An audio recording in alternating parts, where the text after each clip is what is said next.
Good afternoon. Ngayon po ay July 8, 2024. Magbibigay po ako ng reviews about MetaMask. Doon po sa mga nagsabi sa akin doon sa comment, opo, totoo po yun. Nagsara na po ang MetaMask ilang araw na. July 2, nung nalaman ko po na ang server ng MetaMask is nag-shutdown na. Nakakalungkot isipin pero wala tayong magagawa kasi biruin nyo ha, 18,000 yung nilabas ko, yung mga kasama ko iba 300,000 pesos yung mga nilabas nila. Ang sabi sa akin nung team leader namin, hindi siya makapaniwalang mag-shutdown ng ganun kabilis ang MetaMask, samantalang ilang beses sila na nakapag-withdraw, ilang beses silang nakapaglabas ng pera gamit ang MetaMask araw-araw halos. Kaya nandun yung lagay talaga ang loob nila. May marami akong kinakausap. Ang sabi nila, ganun talaga sa una talaga, paano yung padadamahin ka ng padadamahin. Yun ang sabi nila eh. Pero sa huli, yun yung mangyayari hanggang sa mahulog ka sa bitag nila. Then bigla-bigla, mawawala na lang sila.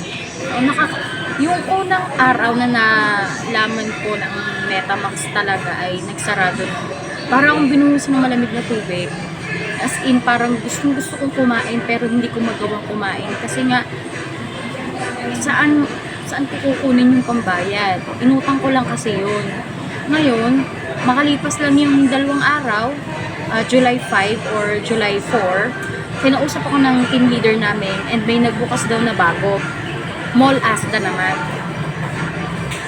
At makalipas lang din yung 3 araw, yung Mall Asda na yon nagsara na rin. 'Di ba? Nakakatawang isipin na alam ng mga programmer nito, ng mga ganyang apps na talagang kumakagat yung mga katulad namin.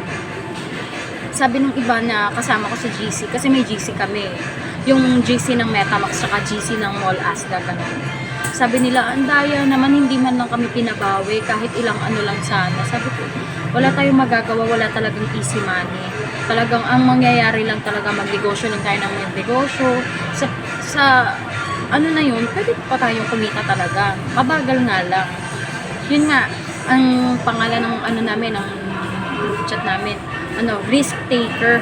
Yun yung nila, yun yung pinangalan nila. Kasi wala daw dun napasok ng hindi daw alam yung pinapasokan. Sabi ko naman, paano naman yung makagaya namin na nahikayot lang naman kami, wala kaming alam sa ganyan, basta pinilit lang kaming maglabas ng pera, hindi naman namin alam. Kasi nandun yung paniniwala namin, yung lakas ng loob namin, kasi saan ba kami nakuha ng lakas ng loob, diba? Doon lang naman sa mga team leader namin na kesyo kuno kumikita daw. Although nakakaawa rin naman sila talaga kasi syempre buong family nila, buong angka nila, isinali nila sa ganun tapos ganun na mangyayari.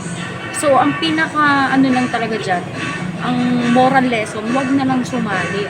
Wag na lang tayong sumugal pa ulit kasi hindi natin alam kung kinabukasan wala na ulit yung sasalihan natin. Yung iniisip natin na pagbawi, wala tayong babawi kasi kinabukasan. Sino bang nakakaalam ng bukas? Yun lang. Sa ngayon, ito, nagbebenta ako ng mga lip tint. Ito, andito rin ako sa Pero lang naman to, hindi ko naman masyadong, syempre nagtatrabaho kasi ako dito. Kaya, ganun lang. Parang pinakapandagdag ko na lang din Hindi ko pa yung masasabi sa pamilya ko, ewan ko lang kung alam na nila. Pero yung asawa ko, nalaman lang, yung nakaraang araw lang, talagang halos, manlumo ako, halos maglupasay ako dahil Diyos ko, ang laki na ng utang ng asawa ko. Kung alam niyo, ang laki ng utang ng asawa ko dahil marami akong pinagbabayaran. Tapos idadagdag ko pa yung problema ko ngayon. Yung sakit talaga sa ulo. Kaya yun lang ma-advise ko sa mga taong kagaya ko na kung hindi nyo alam yung mga gantong klaseng mga investment kuno, huwag na lang mag-go. Lalo na walang mga taong handang ipaliwanag ito ng matagal sa taong kagaya natin. Hindi naman natin alam yun. Hindi natin alam kung anong sistema ng kalakaran sa mga gantong klaseng trabaho. Hindi natin alam pasikot-sikot. Hindi natin alam kung saan tayo tatakbo kapag oras na, di ba? Kung saan biglang nawala yung pera tulad dito. Hindi ko alam kung kanino ko tatakbo. Hindi ko alam kung kanino pwede magreklamo. Kasi nga nasa ibang bansa. Yun lang talaga. Yun nga yung mga naglalabasan, ang dami naglalabasan ngayon ng mga investment, nabibilihin mo daw yung mga, ano ba yung mga empire na mga ganyan. May iba talagang mga legit daw, pero ang hirap na kasing sumugal. Sugal din pala yan. Kaya yan lang, hanggang dito lang muna. Sa mga gusto kong magtanong tungkol sa ibang mga platforms, marami nagchat-chat sa akin, pero hindi na ako sasali, hindi na ako maglalabas ulit ng pera. Akala ko dati kasi kapag nangutang ka, ginamit mo yung pangungutang sa tulad niyan, mapapalaki mo daw passive income, pwedeng lumago. Pero hindi ko naisip yung side na pwede rin ako mag-fail. Yun ang hindi ko naisip. Ang ginawa ko agad, nangutang agad ako ng pera and then go, lawas agad. Ang hindi ko napag-isipan, paano kung hindi bumalik? Yun yung masakit na nangyayari ngayon. Ito yung realidad. Ito yung nasangkal ako ng katotohanan. Talagang masakit. Masakit talaga. Masakit as in. Yun lang. Sana may natutunan kami sa video na to.